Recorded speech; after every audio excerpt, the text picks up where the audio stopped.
A paz do Senhor, meus queridos e amados irmãos.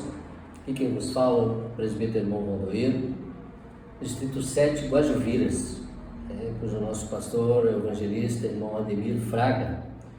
E nós estamos tratando numa pré-aula de número 10, para os irmãos terem maior entendimento, ou estudar alguma coisa que não ouviram. Então é para o livro espiritual dos irmãos. A lição número 10 nos trata o cativeiro de Israel, reino do norte. O textuário nos diz: vinde e tornemo-nos para o Senhor, porque ele despedaçou e nos sarará, fez a ferida e a ligará. Oséias capítulo 6, versículo 1. A verdade prática: Deus sempre adverte seu povo sobre os perigos da idolatria e suas terríveis consequências. Queridos, nós estamos tratando nesse trimestre, sobre Israel, a infidelidade da nação e as correções e os ensinamentos divinos no período dos reis de Israel. Nós vemos as lições passadas que o reino do norte ele vem num declínio, ou ele vem numa decadência, ele vem caindo cada vez mais, se aprofundando na idolatria, e isso trouxe sérias consequências para o povo do reino do norte. Assim, eles tinham a opção de ir à guerra ou ser cativo da Assíria, e isso não passaria. Hoje nós trataremos sobre o cativeiro de Israel no reino do norte. Na 13ª lição nós trataremos sobre o cativeiro do reino do sul. A nossa leitura bíblica em classe está no segundo livro de Reis, no seu capítulo 17, do 1 ao 14, do 17, o 20 ao 29. Então nós não vamos ler para ganharmos tempo. Os objetivos geral: compreender que as nossas transgressões nos afastam de Deus. Nós vamos ver nesta lição aqui que o povo ele se afastou de Deus. E quando o povo se afasta de Deus, ele se torna cativo. Tiago mesmo dizendo, Tiago 4:7, sujeitai-vos, pois, a Deus, resisti ao diabo e ele fugirá de vós. Chegai-vos a Deus e ele se chegará a vós. Limpai as... Se o povo, em vez de buscar outras opções, o povo se voltasse para Deus. Por isso que Tiago está dizendo esta palavra, sujeitai-vos, portanto, a Deus, e o diabo fugirá de vós. Essa sujeitão era o que o reino do norte não queria. Eles abandonaram a Deus com a idolatria. Amém, irmãos? A introdução nos diz assim, o cativeiro de Israel ocorreu durante o reinado do rei Oséias. Nessa época, a Síria começava a crescer e se tornar um grandioso império, controlando várias nações, inclusive em Israel. Durante 30 anos de Israel, o país foi acometido de muitas transgressões, injustiças e assassinatos, em razão de desprezarem e desobedecerem os mandamentos de Deus. A nação israelita entrou em decadência política, social, econômica e religiosa. Ou seja, a nação começou a declinar politicamente, porque aquele que era para tomar a frente, aquele que era para trazer o povo numa época de prosperidade, que ele era para fazer que o povo agradecesse a Deus por o que Deus estava fazendo pelo seu povo, politicamente, a autoridade que ele tinha, ele não exerceu. Socialmente, irmãos, o povo de Deus é aquele povo que faz a diferença. Jesus mesmo disse que nós seríamos o sal da terra e a luz do mundo. Imagine se o povo de Deus, ele não faz a diferença. Se fosse o sal é aquele que dá gosto, o sal é aquele que tempera, o sal é aquele que tem uma propriedade para dar sabor à vida.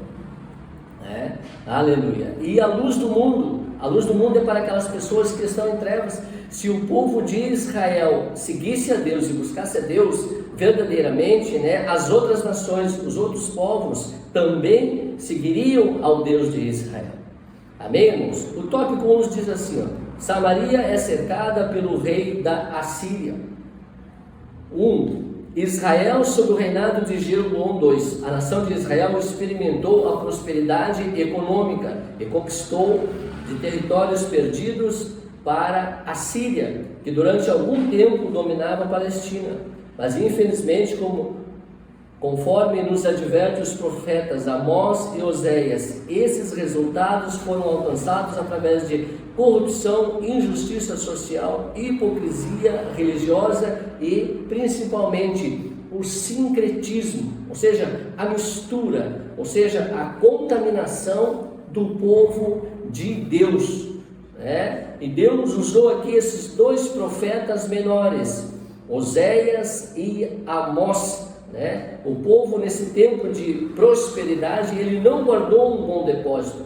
Paulo mesmo diz aos Efésios, no capítulo 6 e no versículo 13, ele diz: revesti-vos de toda a armadura de Deus, para que no dia mau possais resistir e continuar firme. Mas como é que o povo iria permanecer firme se estava afastado de Deus? Amém? 2. A traição do rei Oséias. O rei da Síria, Salmaneser, descobriu que Oséias, seu vassalo, aqui esse vassalo porque ele era um súdito, estava abaixo de um soberano, então ele deveria de obedecer ao rei da Síria, né? E ele descobriu que Oséias traíra a Síria, traíra o rei, ou seja, buscando abrigo no Egito, né? Muitas pessoas nos dias de hoje, irmãos, elas saíram do Egito, elas deixaram de fazer as coisas que elas faziam, né, quando não eram cristãs, quando não eram do povo de Deus. Mas com o decorrer da caminhada, na caminhada, elas foram se afastando de Deus. E o Egito, que está lá na sua alma, no seu intelecto guardado, parece que às vezes vem à tona. E as pessoas parece que voltam a praticar as velhas práticas antigas, né? Então o soberano mandou prender Oséias, marchou com seus exércitos contra Samaria e a sitiou por 3 anos. A partir Israel não teria mais chances de negociação, só lhe restaria a guerra e consequentemente a deportação.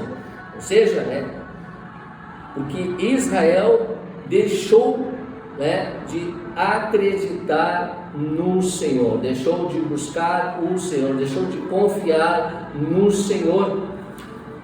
O Salmos de número 20, e no versículo 7 diz: uns confiam em carros, outros em cavalos, mas nós faremos a menção do nome do Senhor nosso Deus. É aqui nós temos que glorificar na nossa vida com o nosso testemunho. 3. A advertência dos profetas. O aumento de riqueza, especialmente sob o reinado de Jeroboão II, fez com que pequenos proprietários fossem espoliados.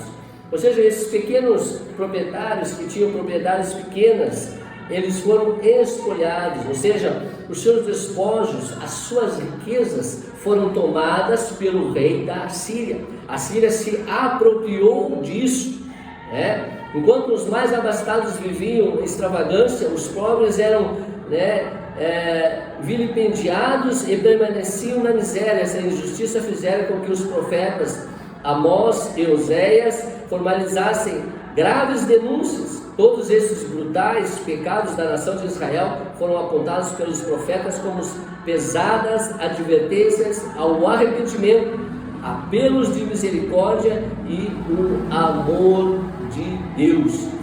Deus aqui ele usa Oséias, num sentido figurado. Ele determina que Oséias se case com uma prostituta, nós vamos ver mais na frente, por causa que ele queria mostrar como é que estava o pecado de Israel. Subtópico 2, os pecados do povo e sua queda. O terrível pecado da idolatria. Desde que o reino de Israel foi dividido, O norte se inclinou mais intensamente à idolatria do que o sul.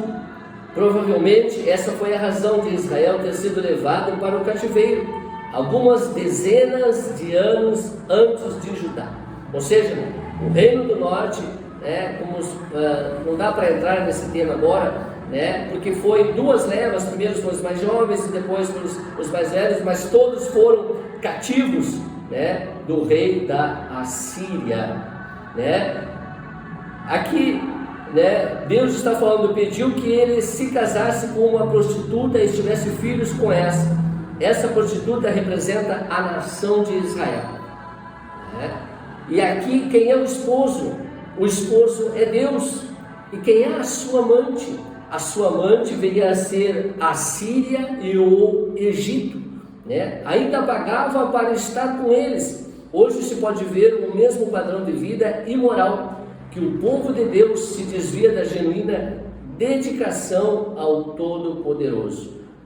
Quando você fala em algo da obra de Deus, para a obra de Deus, com a obra de Deus, muitas pessoas são receosas, muitas pessoas se retraem, muitas pessoas não abrem a mão, para a obra de Deus.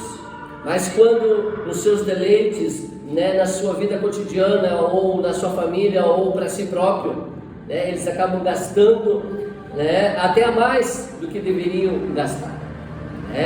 Assim, Deus usou uma figura, usou Oséias como uma figura para mostrar a decadência que o povo de Israel estava seguindo. 2. Outras causas do cativeiro: os pecados relacionados à exploração e à indiferença com o pobre foram duramente criticados pelos profetas. Percebe que tais iniquidades são colocadas em pé de igualdade com a idolatria. O profeta Amós condenou essas transgressões de maneira implacável. Tópico 3: os estrangeiros ocupam Samaria. Aqui nós vamos tratar sobre o sincretismo. Sincretismo, ele vai nos falar sobre essa mistura que aconteceu. Vamos ler aqui em 2 Reis, no seu capítulo 17, no versículo 24 diz assim: o rei da Síria trouxe gente de Babel, de Cutã, de Avã, de Amate e de Serfaim, e fez habitarem nas cidades de Samaria, em lugar dos filhos de Israel, e tomaram Samaria em herança e habitaram nas suas cidades.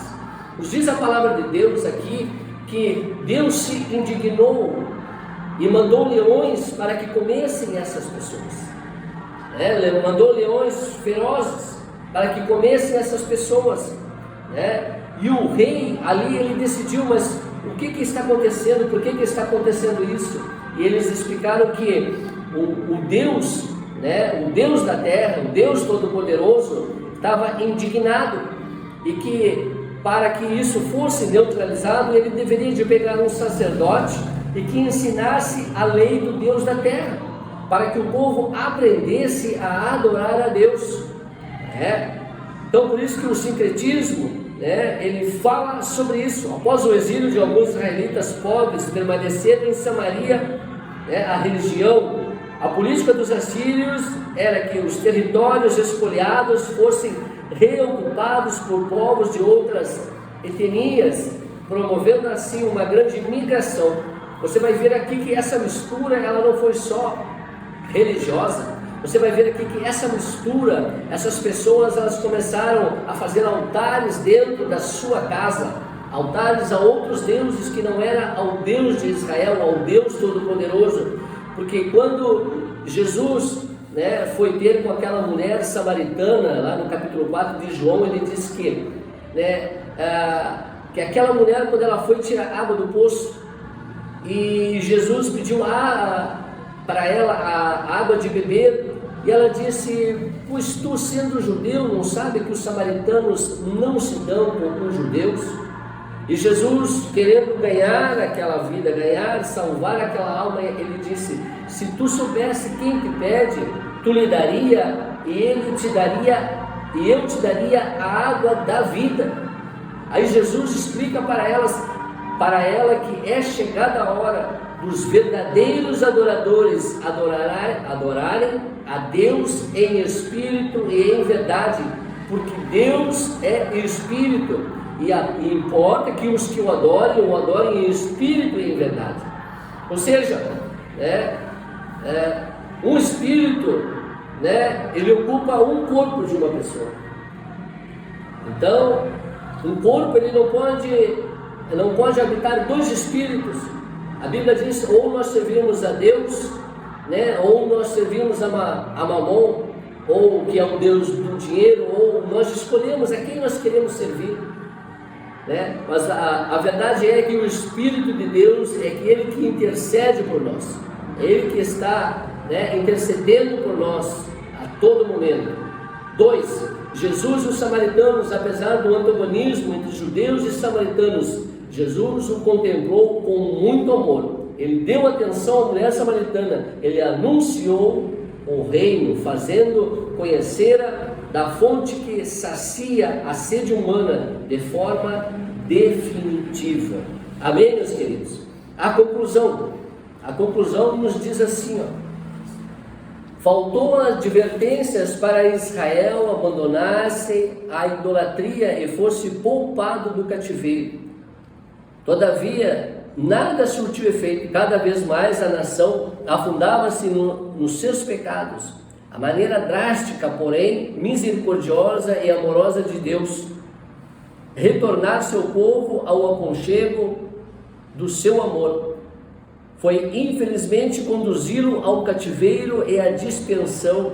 Que Deus nos ajude e atentarmos mais para a sua palavra, a fim de não colhermos os amargos frutos da desobediência.